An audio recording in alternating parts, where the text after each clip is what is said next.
All right, Hoopers, I hope you're ready to learn a lot today. I've got a special guest on, Coach Ethan from Vision Driven Basketball. We're going to talk all things basketball, both on and off the court. Coach Ethan, thanks for joining me. Absolutely, Josh. I'm really glad to be on here today. It's funny because I don't know how long you've followed my stuff for, but like I remember your name for a while, even back to the days when I was first getting started with this. And so it's awesome to see that you're kind of running into this now. And honestly, I wish that I had started doing this stuff when I was your age too, because that would be, I don't even know where I'd be at now, but I love seeing it. So thank you for having me on. No problem, and thank you. I've been a fan of yours for a while. So, basketball is a complex sport, but let's start with what was your introduction to basketball? Man, introduction to basketball. Well, I mean, growing up, I kind of played everything. I think I probably played four sports year round, and football was the one that I actually loved first.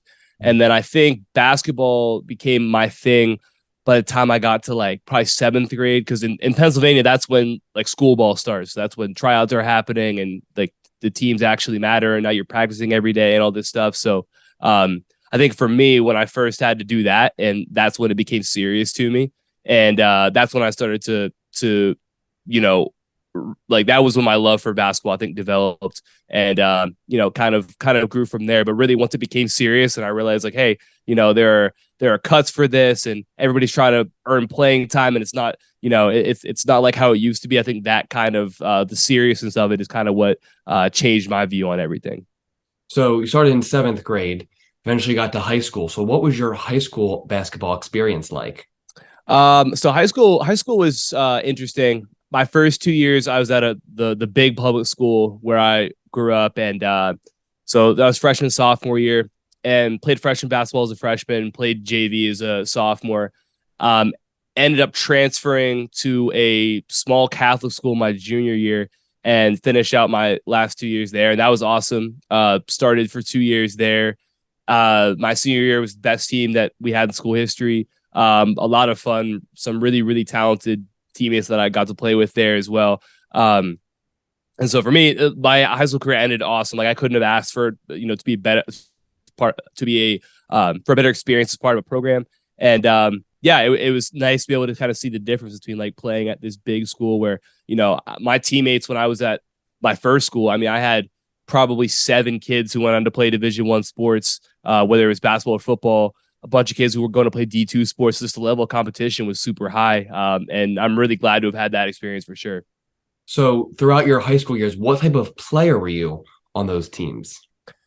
So by the time for me, I would say I didn't really develop a confidence in myself until I was probably a senior.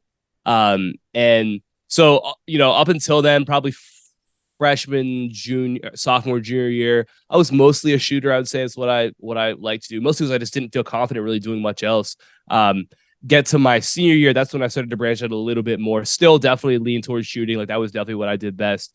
And but when I was a senior, we were really small as a starting five. So like a lot of times we'd play five out, and I'd have to guard the other team's five. So we kind of had to rely on being really good in the perimeter and hitting a lot of shots and being able to get up and down the floor and being able to put up points. So that kind of fit in well with what I like to do. So definitely shot a lot of threes in high school, which is kind of what you have to do when your whole team is small. So yeah. Yeah, I'd say the exact same thing. I feel like ninth, 10th grade, I was kind of more of I've always been a 3-point shooter. Like that's my known specialty. But now I'm kind of getting into the mindset of, oh, you can specialize or play 1 out of 5 roles really, really well. I'm not 7 foot, so odds are I'm not going to be a center, right? I'm probably on that smaller guard type of thing, which relies on having that 3-point shot. But I would say shooting is my thing too. And so back when you were also in high school, did you have a NBA or college goal in mind?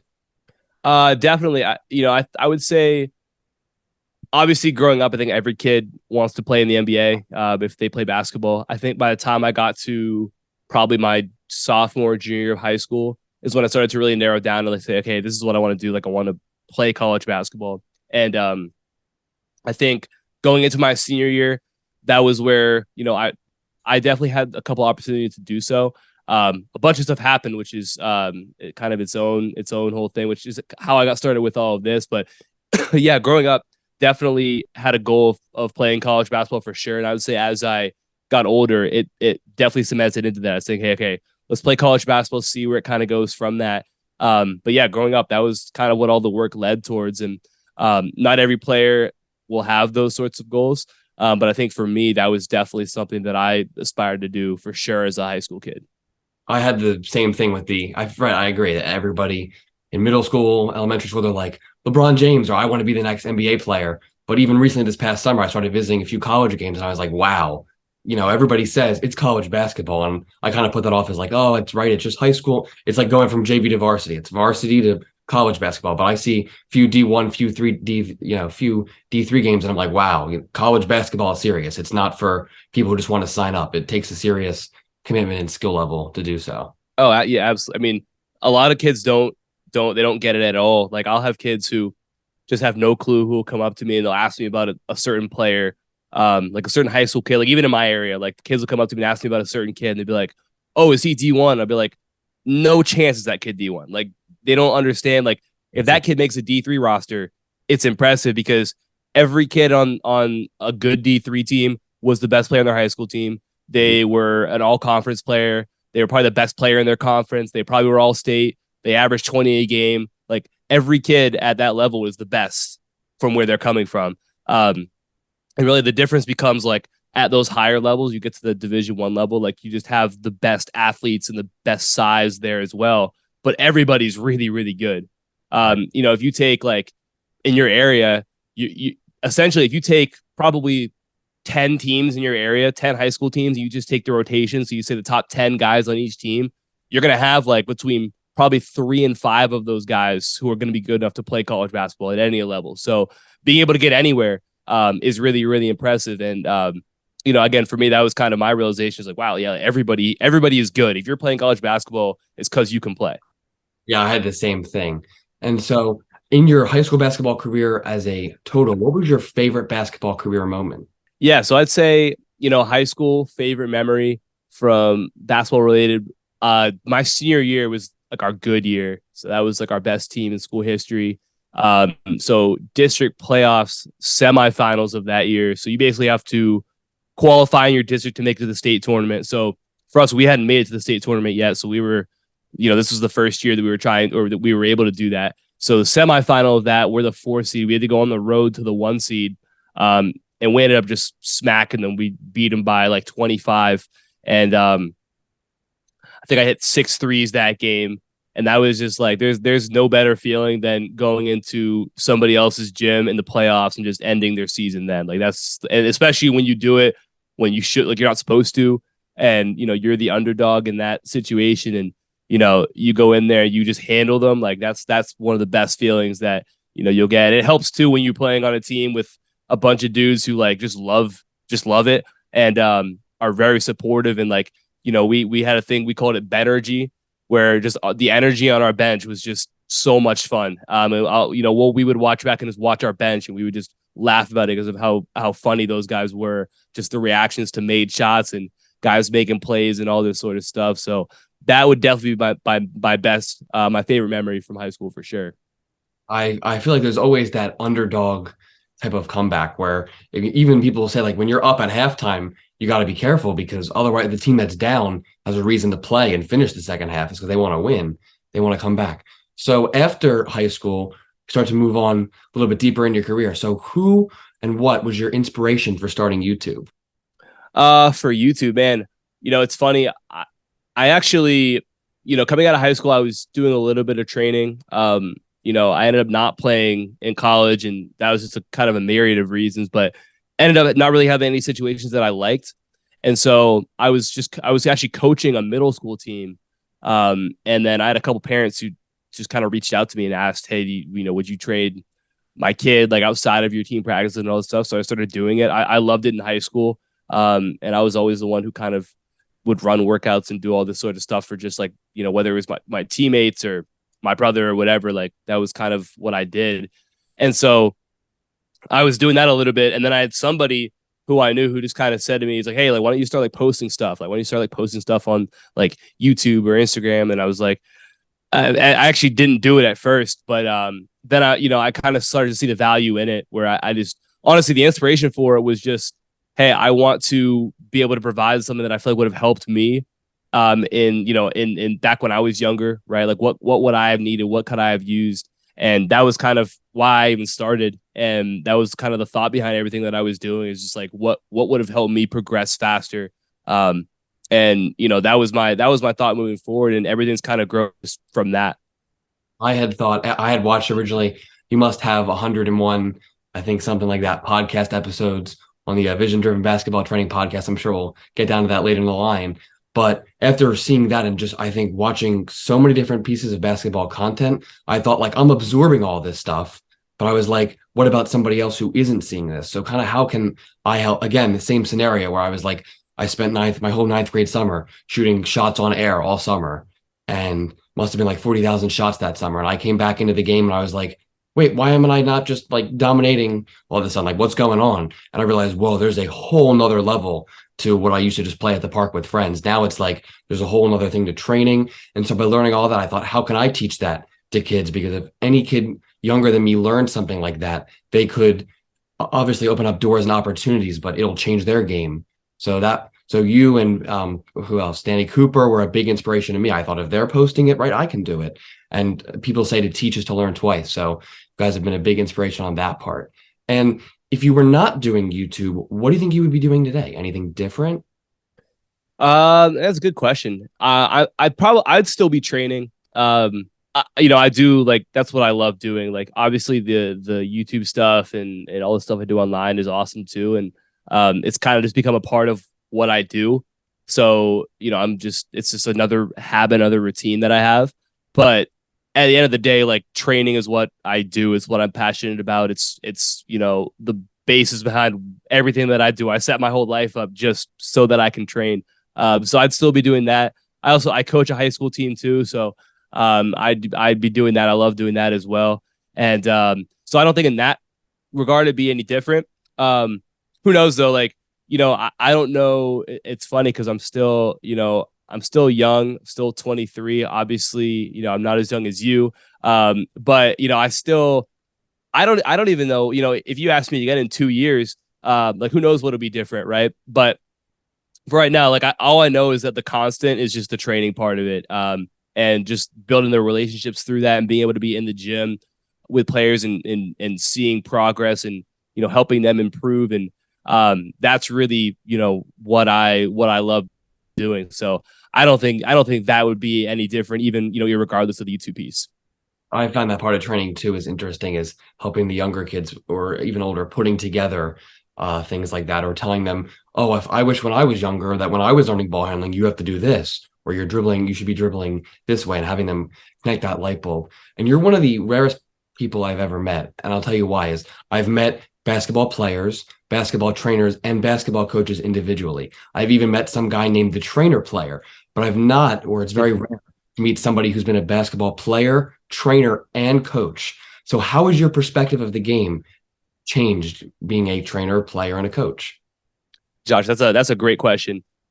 I think with the coaching piece, that's one thing that I think that a lot of trainers would benefit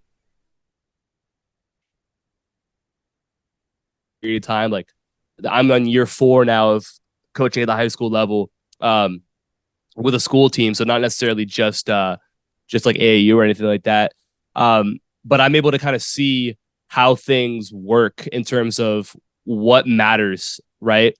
So when I look at a kid, it's like, okay, if I have a kid who's a freshman, what does this kid need to be able to get on the floor, right? I think a lot of times trainers especially, they look at things so disconnected where they just think to themselves like, okay, get this player better at X. And that's fine. But can you also help them understand how that relates to them being better on their team, right? How does this help them impact team success? Because at the end of the day, if players want to play more, they need to ask themselves, how do I impact my team's success? How do I help my team win more games? What am I doing that's going to help my team be better? And if you can help them and show them, hey, like, this is why we're doing this. Like, this is what you can do to help your team be better. Therefore, play more. That's really what our focus needs to be, especially if that's, if players who are struggling to play or they're trying to move on to the next level. So having that experience as a coach has been big for me to be able to make that connection with players and understand like, hey, is what I'm doing as a trainer, is that actually helping prepare them in a team context to be successful? Because if not, you might have players like, it's really so situational. I was looking today that Cam Thomas in the NBA, who has had some incredible games, his last 3 games has had like a did not play and then like 2 7-minute games, right? So it all comes down to game by game. You might play because you help your team, and you might not because you don't. So how can you help players be in a position to where, hey, what I do impacts winning at a high level, therefore I have to be on the court. And that, I think, has been the biggest shift for me, that's come from also having that team coaching experience as well. Anything as a player that your perspective of basketball or what it meant as a player to you? Sure. So I think from a player's perspective, it becomes a lot easier to put yourself into their shoes and understand like, okay, this is, from my perspective as a trainer or a coach, things can seem a lot easier because this is stuff that I'm reading about this stuff all day. I'm watching stuff all day. I'm just studying this all day. This is what I do. But I'm also going to put myself back in those shoes of being a player where you don't know all this stuff because you haven't been around long enough. You haven't looked at it enough to really know. So how can I break down what we're doing in a way that my players can understand what I'm saying, and can be receptive to what I'm saying? And I think the other thing too is that basketball, there's so much pressure that comes along with it. Like for my team right now, like we're in the first round of the state playoffs, and even getting here, there's pressure associated with it. People put expectations on you, whether it's your family, your friends, your community, even your teammates, your coaches. There's an innate sense of pressure to perform for all these guys, and so just being able to understand what that was like being in their shoes, where you have to understand like, hey, there's so much going on besides just putting the ball in the basket. You got to deal with all this other stuff that's going on too. I think it allows you to be a little bit more empathetic. And again, how can I best impact this player in front of me right here? So it might not always necessarily be a basketball thing, right? It might just be like, hey, they might be under a lot of stress right now. So how can I help them to be able to handle that better, so that they can be at their best? So I think from a player's perspective, it's just helped me to be able to relate a lot more, which helps me to be able to convey information and help players a lot more as well.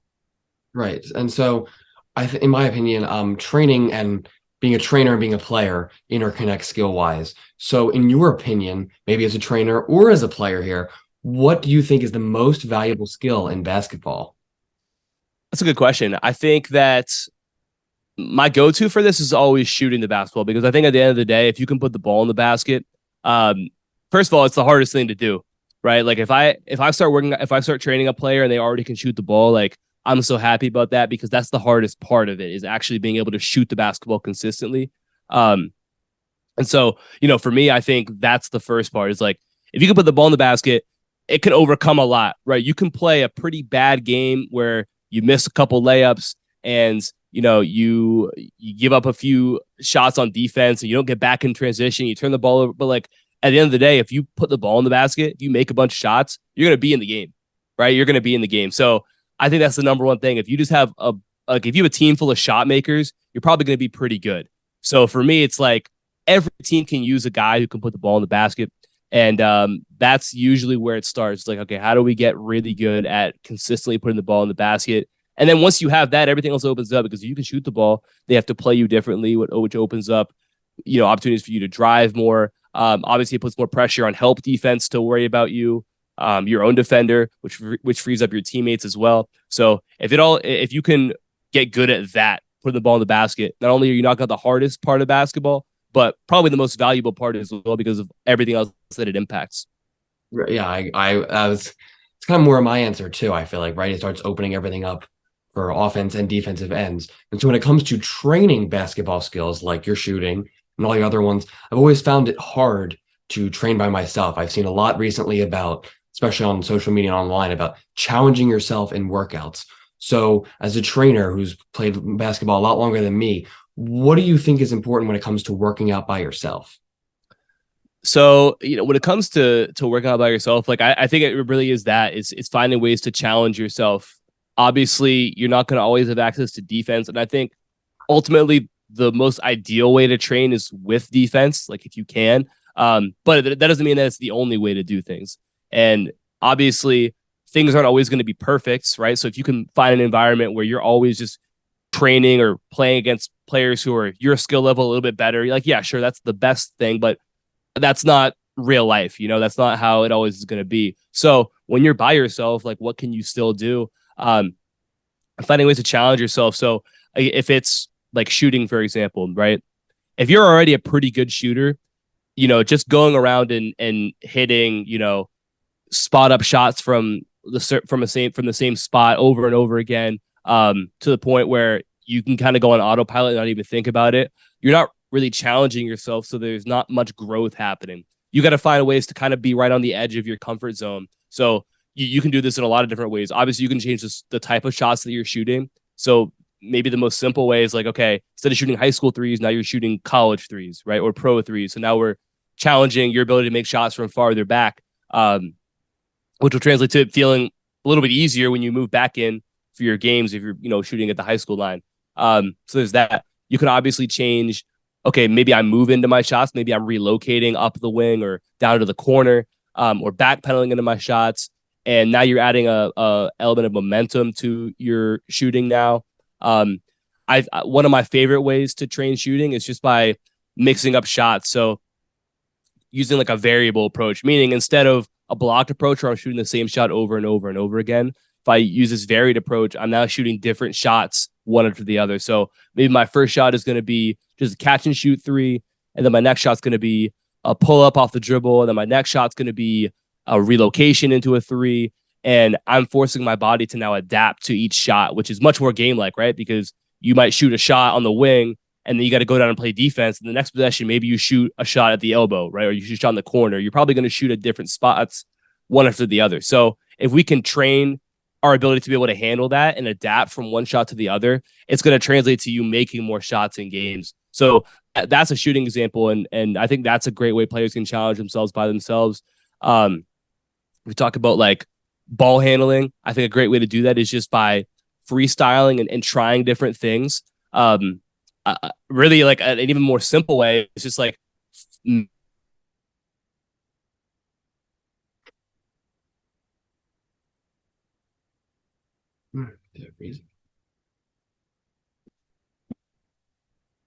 putting these and stringing these different things together. See if you can challenge yourself with a different freestyle and say, okay, can I work on my pace right here? Like I'm going to work on, okay, 3 dribbles are going to be at 100%, and then I'm going to raise up and I'm going to go 50% for 3 dribbles. Different things like that, I think, can be big for challenging yourself. And then for finishing, it's the same way. So how can I challenge my finishing? Well, on my touch. So I'm trying to hit different spots on the backboard with my finishes. Maybe I'm trying to work on my floaters, but I'm only going to count reps where I hit all net on my floaters to really challenge my precision on that. So really, it's just about finding what you want to work on, and then how can I make this harder on myself so that it's a challenge for me, and then I'm a little bit uncomfortable. And if you do that consistently, you're going to get better. Right. And you mentioned a little bit of live defense in there. And I think in terms of my skill level over the past year, by just playing more, it's benefited my game a lot. So in your opinion, what is more beneficial or valuable, playing 1v1 or 5v5?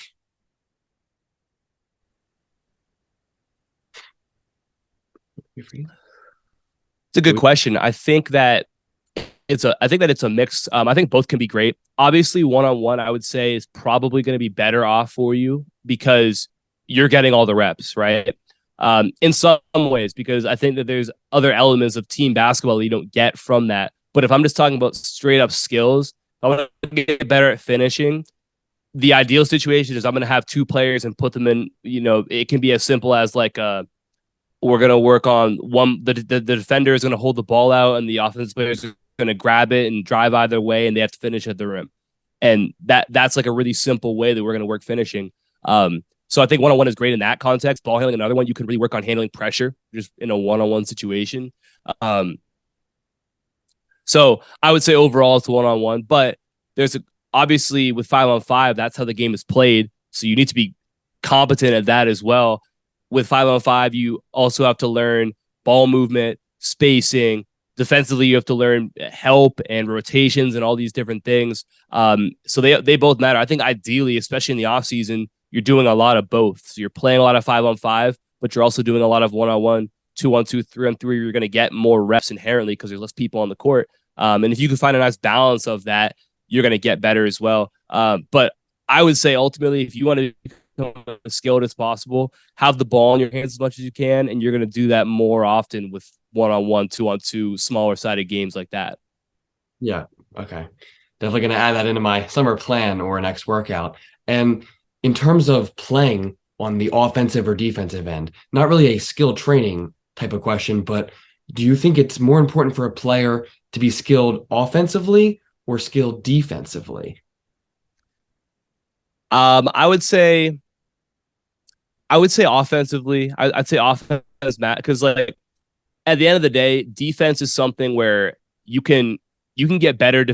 You can be effective defensively just if you are able to understand what you're supposed to be doing, right? So if I understand what help is and when I'm supposed to be there, if I understand how rotations work, then you can be not that athletic, not that big, and still be a decent defender just because you're in the right spots when you're supposed to be. You're doing the right things.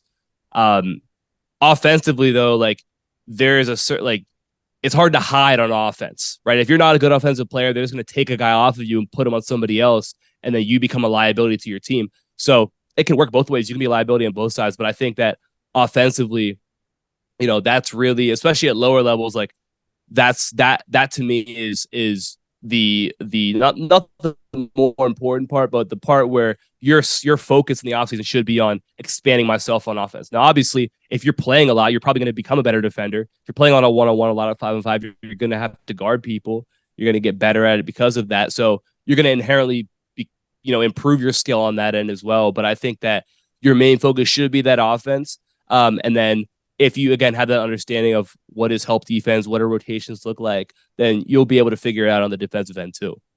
Especially as a player of the last few years, more recently playing up in AAU, which we're going to talk about really soon. How can players gain confidence? I'm sure you get that question a lot, but it's something that I felt like is more of a roller coaster where I'm up some games. If there's that, the other game I score 5 points and I'm like, should I quit playing basketball? And it's just an emotional roller coaster. So how can basketball players gain confidence? I think it comes from a few things. First of all, it comes from the work that you're putting in. So I think kind of what we mentioned is your work, does it translate, right? So if you spend all of your time doing stuff that doesn't translate, meaning I spent all my time just working on stuff that's not really challenging me. I'm just going out and shooting my 5 spots, 5 shots, and that's all I do for my shooting.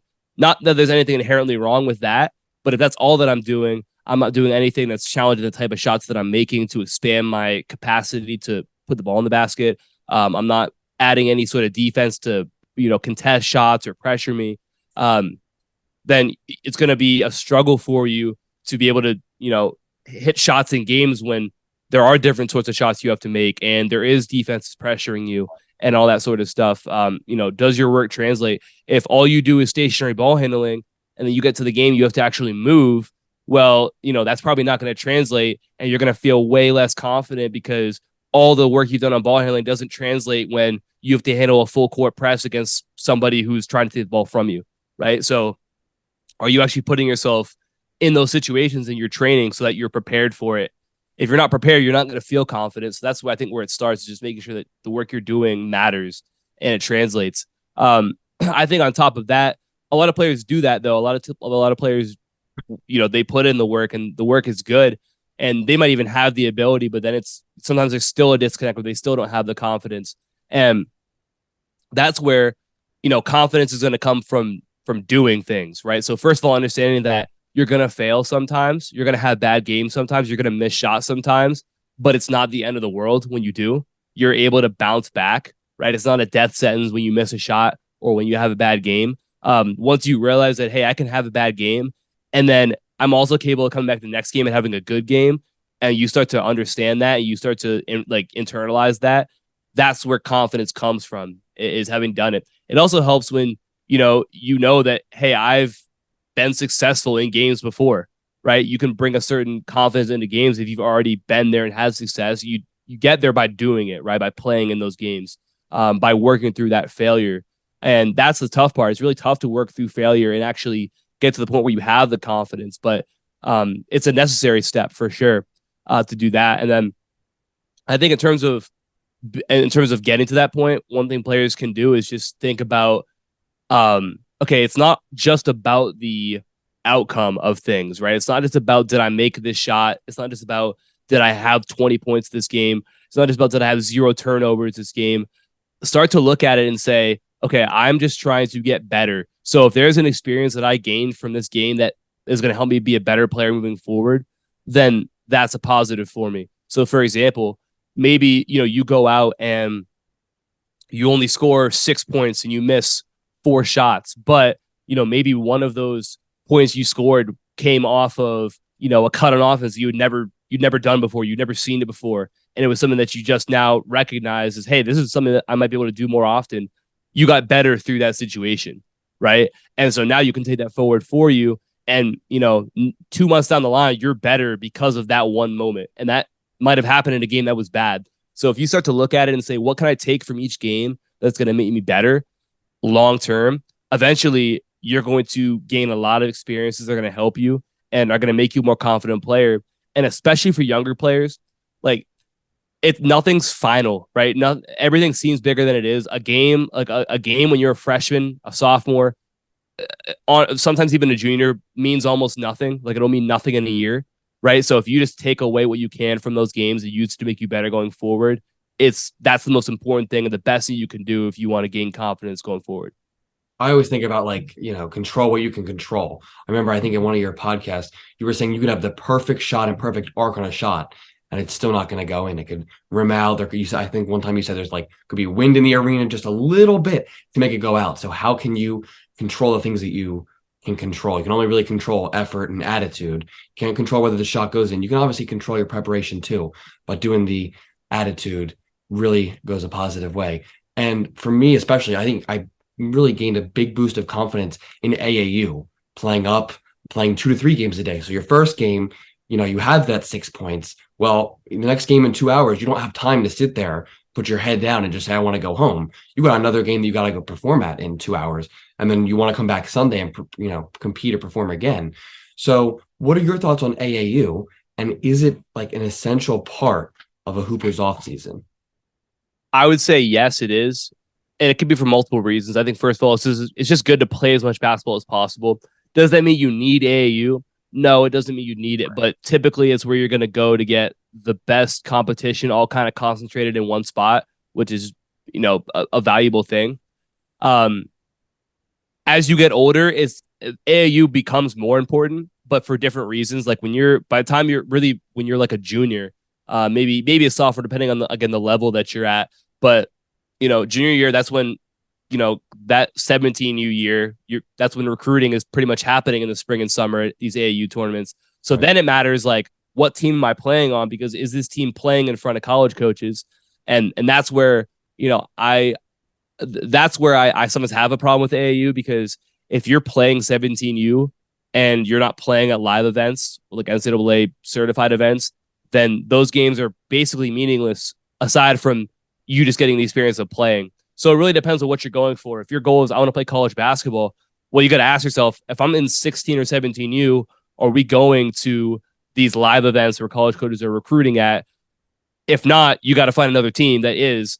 If you don't care about that, then cool, just play AAU and have fun doing it. But I think in general, it's good even for younger players, because again, you get to be around typically the most serious players because they're playing in the off season. And usually all of the talent is kind of concentrated in one spot. Is it essential? No, if you're playing a lot, right? Really, that's the biggest thing, though, is just play as much basketball as you can.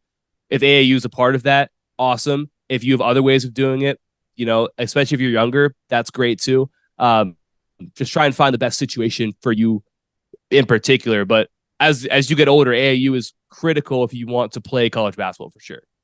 Right. And so I feel like AAU is that big chunk of that offseason. And I've heard and listened to a few of your podcasts talking about the essential keys to an offseason. So for our listeners, what are some great keys or things to make sure that you accomplish during your basketball offseason? Well, I think the first thing, and I just talked about this on my podcast last week. I think the first thing is that it's important that you take some time. And first of all, if you're banged up at all, like give yourself a little bit of time to recover. Um, I think that's kind of an obvious statement, but I think less obvious than that is that it's good to give yourself just an emotional break, a mental break from the season, because, for a lot of players, they've been playing since November, and so much happens in the 4 to 5 months that you have there, whether it's, you're worried about playing time, stressing about this, stressing about that, good games, bad games, all this stuff happens. By the time you get to February, March, like you might be so mentally burnt out and you might not even realize it. So just giving yourself a couple weeks off, even if it's not a couple weeks, but like at least, a few days off to just kind of relax and like reset yourself mentally, I think is huge. That's kind of the start. I think it's important to look back too and say, okay, what did I do well? One thing that I talk about is using a SWOT analysis. So all that is just an acronym. So S is just strengths. Okay, so what did I do well this season? What was I successful doing? Weaknesses, what did I not do well? What could I have done better? Where did I struggle? Where was I not confident? Opportunities, now you're asking yourself, okay, going forward, whether it's this off season or next season, what are my potential opportunities, right? Like, what role could I fill? What area could I, be able to excel in next year? And then threats. What would prevent me from being able to take advantage of those opportunities? And you going through and just asking yourself those questions about, where you're at, I think is really, really important to giving yourself a plan going forward. And then, it's kind of like what we said. Now you need to find ways to challenge yourself to get better all off season. So, obviously there's the individual skill aspect of that. And then there's the team part of that. But I would say generally, you've got to focus on what you're trying to get better at. So that can be whatever you want it to be, whatever it is for you. So whatever those weaknesses are, or those threats that you identified that could prevent you from being able to reach those opportunities that you have, that's kind of what you're working on. And then I would say, like, my thoughts have kind of morphed on this, but play as much as you can in the off season, right? Just whether it's a 1-on-1, 2-on-2, 5-on-5, AAU, just like play and compete and see defense as much as you can. And you're going to get better by doing that. So having a plan on understanding what you're trying to get better at, because if I know, hey, I need to get better at driving to the basket, well, now when I'm playing in my pickup games or my 1-on-1, 2-on-2, I can make sure I force myself to do that more often now. And now I'm going to actually make improvement. Meanwhile, if you just went into the offseason with no plan or no goals, you might not put yourself in those positions to have to get better at certain things. So definitely approach things with a plan of what you want to get better at, and then force yourself into situations where you have to do those things. I think it's going to be great keys to this upcoming offseason. And so looking back, I guess maybe going back into your career, just in general, I want to kind of switch into some advice for younger players, stuff like that. What is the best piece of advice somebody ever gave you about playing basketball? Man, that's a great question. Best piece of advice that I got playing basketball. Man, I would say, there is there is a couple. So when I was first on one of my recruiting visits in high school, there was a coach who they had certain like books that they would read as a team that they had like mandatory reading. And so there was one, it was called Toughness by Jay Billis. And I wouldn't necessarily say that there was one part that stuck out to me, but after that recruiting visit, I went home and I got the book at the library and I read it. And there's just a lot of stuff in it where basically it helps you to use basketball as a way to become just a better person. And I started to realize all these different things that go into being a great basketball player, and being a great leader. And all of that stuff led into me doing what I'm doing now. And it was kind of all through this book where I started to recognize, like, okay, being able to be accountable to somebody, right? Where when I'm out on the court, like I'm responsible for, my job, right? And I'm able to say, like, hey, I messed that up, right? Or I didn't do my job, or I've got to be better at that. And it's okay to do that. Having the humility to be able to, be that guy. There's a lot more that comes with it, but that to me was just a kind of a game changer, was reading that book. So that's something that I would I would encourage a lot of players to do. I had a lot of really great coaches growing up as well, who helps me a lot too. But when it really comes down to it, I think trying to find those different things, for me it was that book. But something that can help you to use basketball as not just a game, but something that can help prepare you for whatever else it is that you do in life. For me, a lot of the same work ethic that I developed through basketball growing up, and getting up and working out and being so meticulous, planning about what I wanted to be better at, like that translated over to what I'm doing now. And I think that was the most valuable thing that I gained from basketball. Is just the habits that I had to develop to be better at something that translates to anything you do in life. So that to me is why basketball is such a great thing, and why I'm so passionate about it, is just because I think that it teaches you lessons that are going to transcend basically anything that you do. Yeah, 100%. I've realized that too already. Even like when it comes from basketball to just school still in general, is like when you have a work ethic in basketball, okay, I'm going to make sure all my homework's turned in, all my grades, I'm on top of my grades. So doing all those things on the basketball court, I've been surprised have really translated over to other aspects of my life. And especially from receiving the advice, what is advice that you would give to your younger self? They don't have to be 17 like me, but in general, what do you wish that you knew sooner or told your younger self? Man, I would say, the one of the biggest things that I've learned is that you there's infinite possibility. There's infinite possibility with what you can do, with what you can accomplish, but that also means that there's so much out there that you don't know. And for me, I think especially when I first got into things, like I kind of felt like I knew a lot, and then I started to read more and I started to learn more, and I started to realize, like, man, I don't really know anything. And that's kind of the spot that I want it to be at, is like feeling like there's so much more for me to learn, because I know that I can get better at it. But first, having that belief that, hey, I can accomplish whatever it is that I'm willing to work for. And as long as you're willing to continue to learn and continue to get better, I think always having that hunger to be better at something is going to help you to continue to progress forward. And that's why, like I said earlier, like I don't know where I'll be in 2 years, because there's still so much for me to learn. And I think the more that you commit to doing that, the faster you're going to make that progress, and the faster you're just going to move yourself forward in life and figure out what it is, like that I ultimately am here to do, and how can I best impact the people around me.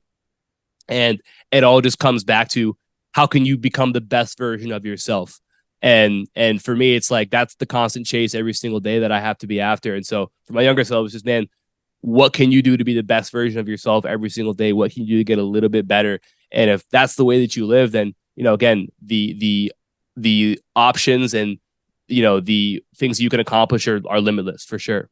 I've imagined or like remember stepping out of my comfort zone and thinking, oh, okay, I'll try the YouTube thing out. Put a few clips in the timeline. I was like, wow, this is not just you put basketball clips in the timeline, export it, and say it's a basketball video. I'm teaching you guys how to do something. I was like, there's a whole world to that. And so by learning new skills, I was amazed at how much my eyes and of a view of the world have opened.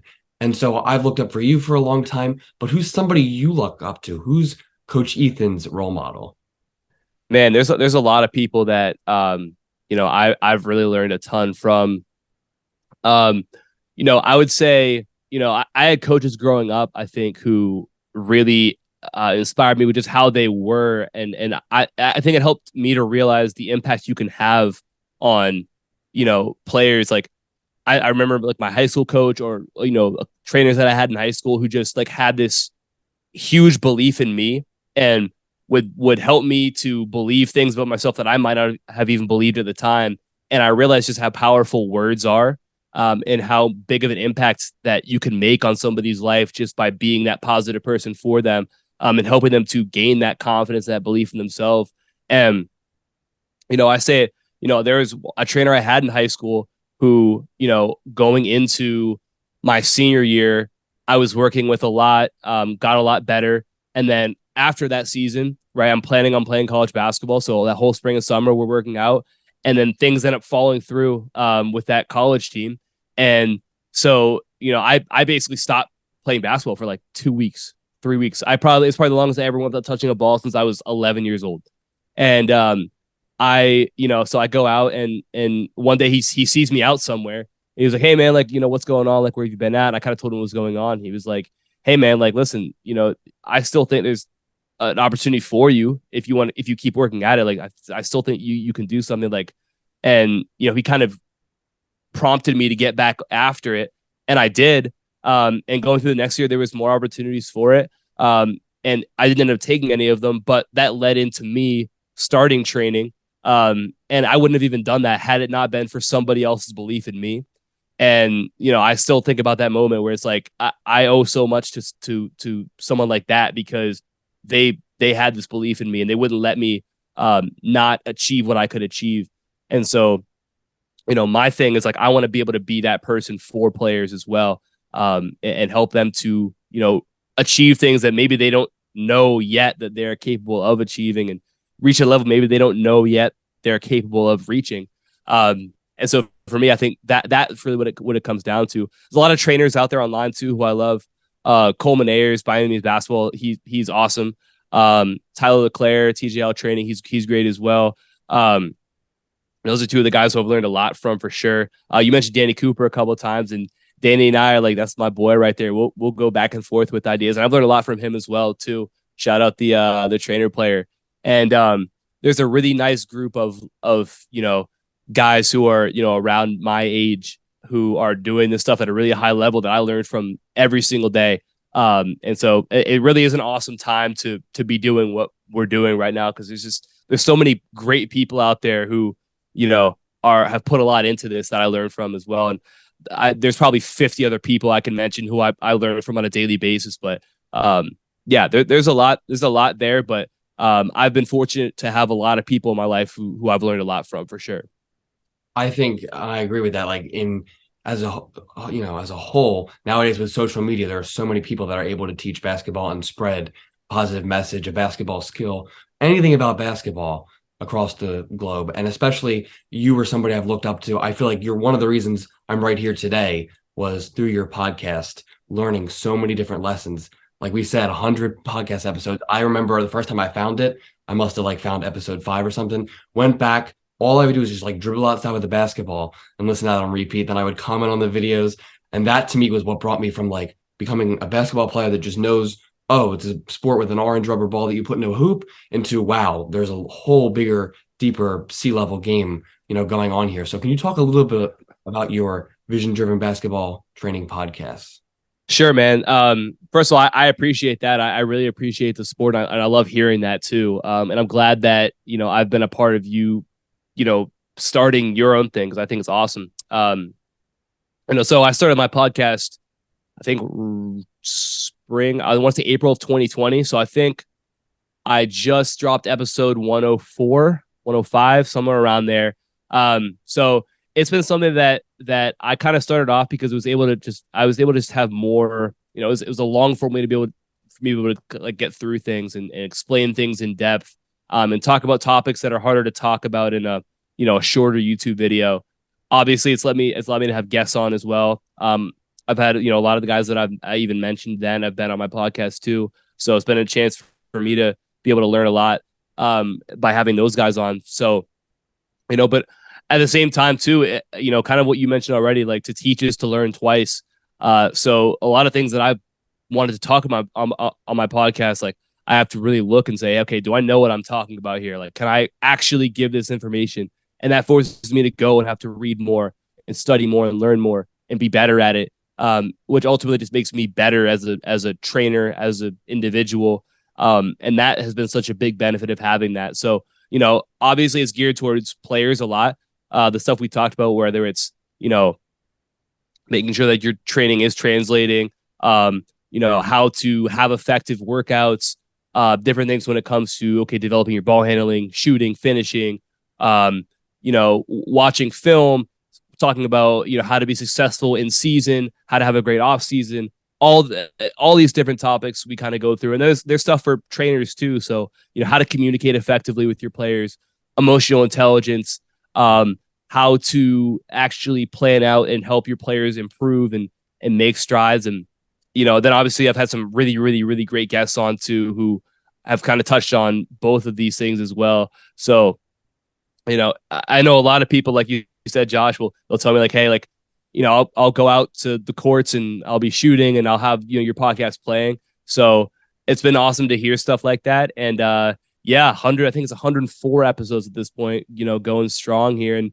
that's a part of my YouTube channel as well. And, yeah, so it's been a long time coming, but, yeah, it's been nice to see the growth of it for sure. I'm gonna link it down below because if you're watching this, you need to check it out. Like this is not a paid sponsorship. This is like, I'm being serious. This really has changed my game. And so bringing that all together, I think everything comes down to basketball is we can talk all this advice, we can talk all the skill work, but I think everything comes down to hard work, right? At the end of the day, that's what takes you from where you are to where you want to go. So can you talk about what does hard work mean to you? I think the first thing with hard work is that it needs to be purposeful. I think a lot of people work hard at things that don't matter. So that's kind of why I mentioned earlier, we're talking about the off season, right? If you go into the off season without a plan, without anything, any sort of set in stone, like this is what I want to be better at, you're going to be working hard, but what are you actually working at? Chances are, when it comes down to it, you're going to end up wasting a lot of time. Had you been focused on something and you had a goal, you had a plan, you wouldn't have wasted that time. So I think the first thing is, understanding, okay, why am I working hard at this? What is my goal right here? And kind of working backwards from that. So, hey, my goal is to become a better scorer. Well, what do I need to do to be able to do that? Maybe I can shoot the ball pretty well, but I can't really handle it that well. Okay, well, now I know that a lot of my work has to be geared towards becoming a better ball handler. If I want to be better at, becoming a better scorer, right? We talked about the SWOT analysis. So if there's an opportunity, maybe there was a kid on my team who's going to graduate, and now there's an opportunity for me to maybe be more of a scorer next year, right? What's holding me back from that? Okay, maybe I can't shoot threes that well. Well, now I've got to find ways to focus on that. Now my hard work can kind of gear myself towards that. So I think the first thing is hard work is very, very important, but I would say even more important is having an idea of why. What am I working hard towards? What is this going to help me gain? And I think it also helps you to want to work hard too. When you understand, like, this is what my goal is here. This is why I'm doing this. I think that's really, really important when it comes to, working hard, is having an idea of why I'm doing this as well. All right, Coach Ethan, that's been great advice today. You've really added a lot. I've learned a lot. I'm sure people at home have learned a lot. Where can everybody find you? So, yeah, you guys can find me on Instagram at Vision Driven Basketball, YouTube Vision Driven Basketball. My podcast is on my YouTube channel, so if you guys want to, check that out, go ahead there. Also, wherever you listen to podcasts, Apple Podcasts, Spotify, Pandora. If you guys are on Pandora, I don't know who is, but if you are, it's there as well.